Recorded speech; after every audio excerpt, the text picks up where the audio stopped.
Comment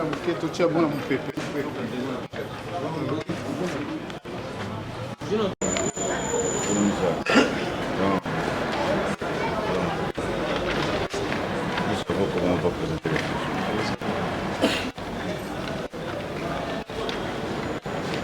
Comment on a? Hein?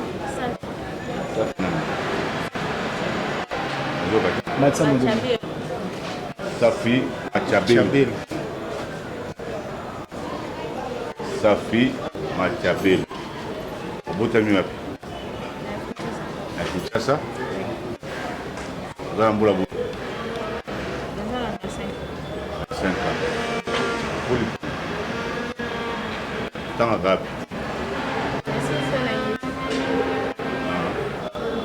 Gradué, c'est licence en fiscalité. Je fais le marketing. Marketing. Ok. Merci. C'est là. Remettez un peu le micro. Remettez un peu. Au combien on est?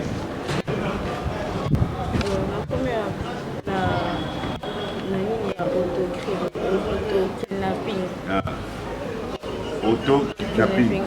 Pardon, je peux m'exprimer en français parce oui, que... Oui, ouais. Vas-y. Okay. Mon amie, elle avait l'idée. Oui. Et lorsqu'elle avait reçu son idée, je n'étais pas là. Oui. Et lorsqu'elle est allée voir Conseta, oui. Elle a tourné l'image, elle a tout fait. Et lorsqu'elle s'est rendue compte qu'elle n'avait plus le transport, en ce moment-là, elle m'a fait appel pour la dépanner avec le transport. Et j'ai quitté chez moi, je suis arrivée. Je lui ai trouvé là-bas. Tu habites où? Moi, je reste à Baroumou. À Baroumou? Oui. Chez toi ou chez tes parents? Chez mes parents. Et tu as un transport pour payer? Non. J'avais aidé financièrement avec les transports. Ok. Oui. Et après, lorsque je suis arrivée, chez moi, elle m'a parlé de l'histoire. Oui. Elle m'a parlé comment ça va, c'est Nine. Je lui ai dit, moi déjà, ton père n'aime pas cette amitié. Oui. En tout cas, je ne suis pas pour. Elle m'a dit, d'accord. Et c'est comme ça que le parti a Kindélé, vers le campus. En arrivant là-bas, elle aussi, elle avait fait 3 jours, je pense. Kindélé chez qui? Chez une sœur qui restait dans notre parcelle. Et lorsqu'elle est déménagée, elle est allée à Kindélé. Après, là, elle m'a encore appelé pour me dire je n'ai pas de transport, si tu peux venir. L'argent que j'avais en arrivant là-bas, je me retrouve vide. J'ai essayé de contacter les gens pour m'envoyer l'argent pour quitter. Ça se fait que j'ai aussi passé une nuit là-bas avec eux pendant 3 jours. Et après, nous sommes descendus comme ça avec elle les dimanches. Je vis la police venir nous prendre. Vous avez quelle relation avec ta copine là? Nous sommes connus aux universités. Tous vous avez fini avec l'IEC? Oui, tous on a fini à l'IEC. La même faculté? Oui. Et puis le monsieur qui est à tes côtés là? Le monsieur, lui, c'est le petit frère à la dame, à la personne qui est restée dans notre parcelle, le grand frère, pardon, à la fille qui est restée dans notre parcelle. Et elle est allée se réfugier là-bas. Et c'est comme ça qu'ils se sont connus avec lui. Et il a demandé son téléphone. Et lorsqu'il a donné les téléphones, c'est à partir de ces téléphones-là qu'elle passait les appels.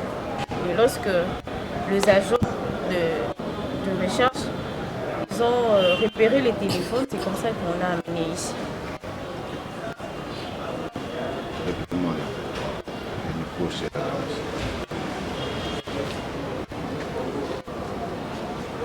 Bonjour madame. Toi aussi tu auras du mal à t'expliquer en français. Tu pouvais lingala en français. En lingala. Nous te finançons avec elle, non? Comment elle est? Oui, ben lingala. Nous sommes les licences comment? Et là on est comme si nous. Idée n'a pas beaucoup de salaki pour que na bambo pas papa. On a vu l'idée n'a pas na météo comme la de konanga na seta filo. Là on commet ni to fulu na yepe si la fa. Tango na on kilo ba enfant ba la photo ça toluka tosala bavideo na bafoto ntango paki abuki bagarçongo bamemi biso na ndako moko boye wana kana seta kuna tokangi bafoto tosali mpe na bavideo apres nde sikoyo na yo ozonga ya nazongi nazalaki epa bango epa kamara nanga safi nazalaki nga moko te nazongaki nga moko vu que nazalaki nga moko nazongi nga moko le temps nazelaka batinda mbongo nde bongo après nayokende pa bango nakindele epa leki na ye ya mwasi ya nakomi kuna vu que ndako na bango ezalaki monene te po tolala kuna nakomi kolala epa na église kana kasa parcelle kana na église epa pasteur mombo wana bapagano baza mavi papa aza nsima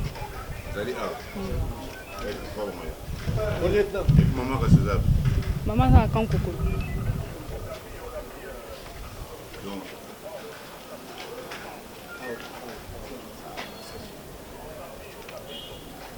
ye aza papa butu yo aza soda na kankokolo aza soda na kankokolo papa butu ye wana osenaki mbongo aboyi yango okoki kocreye auto kidnapping. Ok. 3 jours passés, on est à l'église. Après, vous voyez pas, bon, il y a côté dans le monde des garçons. Il y a un téléphone. La téléphone, il s'appelle un téléphone à passer appel. Après, c'est un téléphone. Naké na sombi sim na sim et puis na luki garçon moko wana kota kindele wana na solicier ça ko ça l'appel a benga papa genre grimacer et puis soit ndimi a benga bon téléphone na ye so ka pesio yo le modi sim oti oyo sombaki on passer appel papa azombo nga pesa po ozo mana na ba libérer la kidnapping et sim aussi vous savez makambo combien de fois c'est mbali bosoka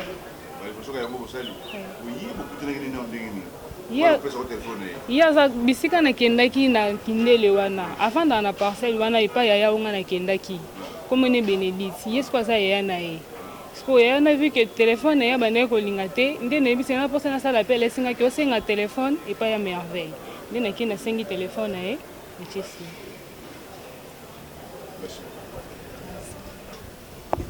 voilà.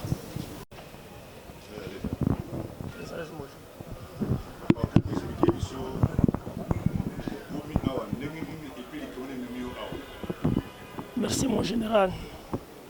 Ngai lieutenant Gerengu, Ngakola Jean-Claude, dans un bataillon grand qui j'étais major général. Ils allaient qui un certain vendredi vers 15h. Le téléphone n'a sonné. Na yambi allo. Ote ndenge sawana tuzana mwana na yeso ki yo pesi biso $5,000 te. Okomona na église yo osambela kana famille na yo omona ngai na minimizaki yango na monika loka batu babengaka ote moto na sebo na kati na nga telefone minimizaki yango or na kaka na soir wana image ye epai na bana ya belle sœur na ngai na kankokolo lokola baboti balalaki moye bana balamusa bango ezate na tongo nde bana bayebisi mama leki na ye ketala image tumoni ketia ba kidnappé ye nde mama na ye mama leki nenda bengi ngai papa Jean-Claude oui allo ese makambo ya ketia yo yebi ketia sali nini o ba kidnappé ye nazongisi makanisi na ngai c'est que information nazwa ki appel à vendredi wana yango ne yakanoki nde ngai pe na ye na tongo akomi na ndako bapesi nga ba image wana natali na bino nga na soda likambo ya boya kidnapping na kotika yango boye te ndaki tout d'abord na unité na informaki na unité komanda bataillon na ngai kutu na tiaki mal à l'aise pour la situation na banini d'habitude to ya na service compétence ya pe crime awa bako landela situation wa nde na yaki na ba numéro wana kaka o ezobenga ngai nde na pesi bango après na yango baye ko joa bango na suka lelo te mwana asalaki aventure ke asengala ki ai papa na yonga dozwa mbongo wapi 5000 na kuzango nano tout d'abord wapi tina utangi boye ti okomi na université osilisi boye kaka mwa mbongo wana kokanga motema kosala boye mai lokola se sopani mo général aza mwana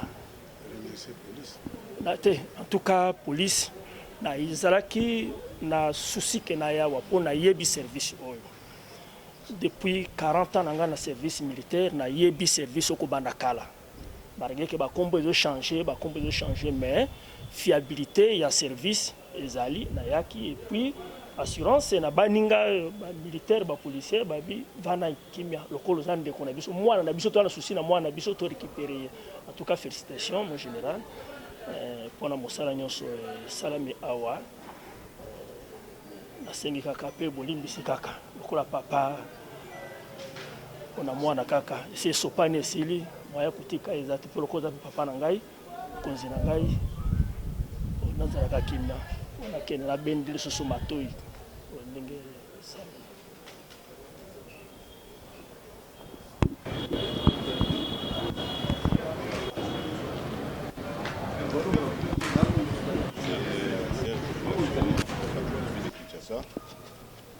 vous venez de suivre attentivement bandeko na ngai babiki ya mboka ya Kinshasa bouti kolanda na bokebi nyonso makambo bandeko bauti koyebisa biso pour landi témoignage ya papa. Donc il y a certains crimes qui se commettent ici na Kinshasa et des crimes similaires. Alors il y a possibilité, il y a biso nabino ensemble de composer les lots, travailler en collaboration et à étroite collaboration, surtout en synergie, pour découvrir les faits mususu oyo, les réseaux sociaux, la police oyo bino bopesi confiance les lots, na bandi bomoni ba fruit nango, ndenge ezali ko produire papa avant nandako, a polisi banene na pasi, pe soda. Mais moi, na moko azui makanisi ya mabe asala ya koko sala oubliant que ba acte azo posé ezo que tiko discréditer na ba service na gouvernement mobimba.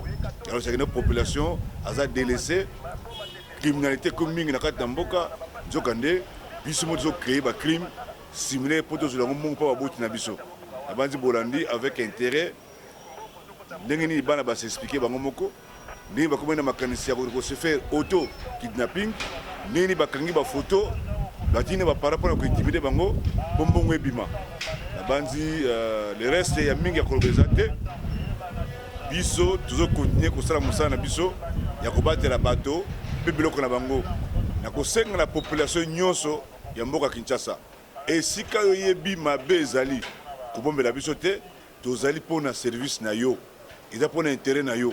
Pour ce que vous avez dit, vous avez dit côté.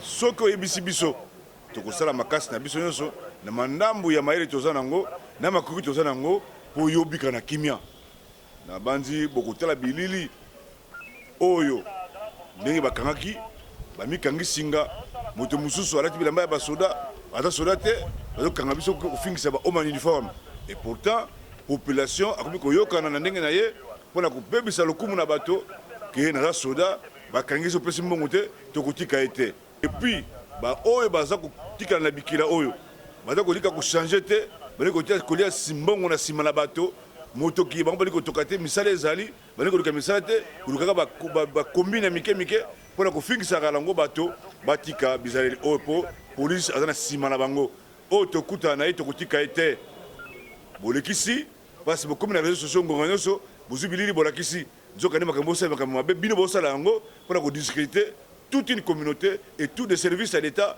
baza mis en cause pour nini na ba comportement mino illicite bosala wana po bo gagner mbongo na sima mitoko na bato botala ba photo de ba mikangaki bo yebisangai policier azalaki soda azalaki mizoka bango ba suivi ba yokana ndenge na bango bakanga eloko boye.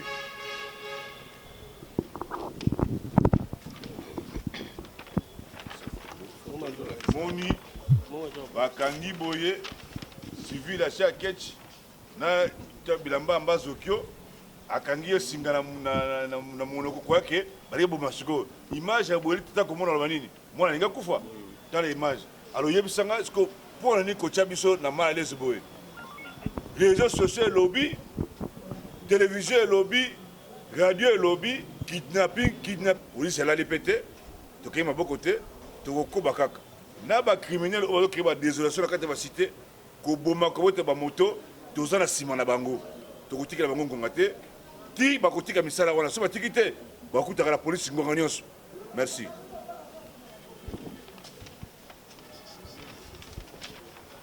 Vous allez apprécier.